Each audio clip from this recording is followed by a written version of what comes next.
আসসালামু আলাইকুম। ঈদুল ফিতরের অনেক অনেক শুভেচ্ছা নিয়ে আজকের ভিডিওটা শুরু করছি।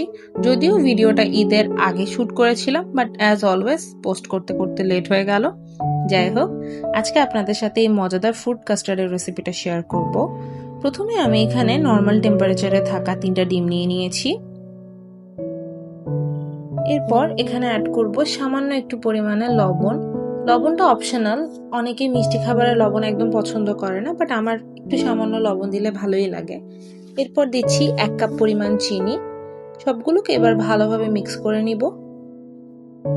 এবার প্যানে 3 কাপ তরল দুধ নিয়ে নিয়েছি, সাথে ডিমের আর চিনির মিশ্রণটা দিয়ে দিচ্ছি। এই পর্যায়ে চুলার হিট কিন্তু একদমই বন্ধ থাকতে হবে। এখানে কাস্টার্ড বানানোর সবচেয়ে ইজিয়েস্ট ওয়ে হচ্ছে 1 কাপ তরল দুধের জন্য 1টা ডিম ব্যবহার করবেন, তাহলে কাস্টার্ড অলওয়েজ পারফেক্ট হবে। এবার দুটোকে ভালোভাবে আমি মিশিয়ে নিয়ে এবার চুলার হিটটা দিয়ে দিব। এরপর আমি এখানে কাস্টার্ডের মিশ্রণটা দিয়ে দিব। এখানে 3 চা চামচ কাস্টার্ড পাউডারকে আমি 2 টেবিল চামচ পানির সাথে গুলে এখানে দিয়ে দিয়েছি। এই পর্যায়ে চুলার হিটটা মিডিয়াম টু লোতে রাখতে হবে আর কন্টিনিউয়াসলি নাড়তে হবে। প্রসেসটা একটু টায়ারিং, বাট স্টিল কাজটা করতেই হবে, না হলে নিচে দুধটা লেগে যেতে পারে।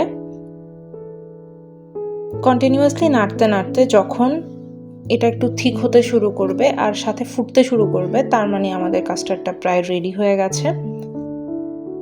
এই তো কাস্টার্ডটা একদম রেডি।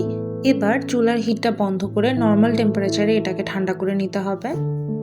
ঠান্ডা হয়ে যাওয়ার পর আমি এটাকে একটা সার্ভিং বোলে ট্রান্সফার করে নিয়েছি। এবার কেটে রাখা ফ্রুটসগুলো দিয়ে দিব। আমি এখানে কলা, আপেল আর আনার ব্যবহার করেছি। আপনারা চাইলে অন্যান্য মিষ্টি ফ্রুটও দিতে পারেন। এরপর বাকি আনারটা দিয়ে উপর থেকে সার্ভ করে নিচ্ছি।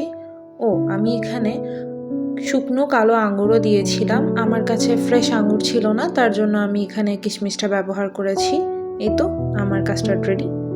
2 ঘন্টা ফ্রিজে রেখে এই তো সার্ভ করছি। রেসিপি এতটুকুই। কেমন লাগলো জানাবেন। I will be back with a new recipe. Till then, খুদা হাফেজ।